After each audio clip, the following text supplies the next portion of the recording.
Archaeodeath, Howard Williams.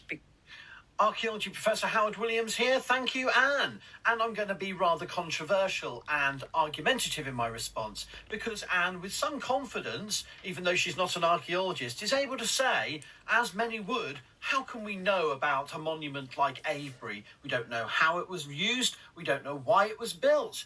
But I would contend as an archaeologist that there's been more detailed excavation and survey of Avebury than many other historic landmarks from Wiltshire, such as this monstrosity. This is Salisbury Cathedral.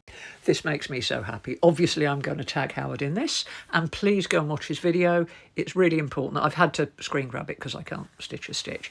It's because, and the reason I tagged him in the first place is because, of course, Howard is a proper archaeologist and he knows what he talks about. Thing is, he is an archaeologist, and we do have, of course, we have written records from Salisbury, and we know a lot because, you know, we have more because it's much more recent. I mean, it's a huge. Salisbury is only, 700 years ago, whereas Avebury is, 6,000. That's a big difference. But yes, he is completely correct. They do know, but of course, equally, they don't. Because Howard is an archaeologist, so of course he deals with holes and all the evidence, and he's looking at evidence. Who were their gods? How did they celebrate there? Did they sing? Did they dance? Did they make offerings? I mean, there is some evidence, I believe, for some kind of things, but how did they do it? What did they think? What did they believe? We know that Stonehenge and Avebury are linked. How did that linkage work in practice? Because these were people just like you and I. In the museum at Avebury, there's a thing, and they says, oh, well, the idea is, well, these were people just like you and I. They thought differently because of their technology, but they were people just like you and I. How did they feel about it? Did their gods demand things of them? Did they demand things of their gods? Did they barter? All of this thing.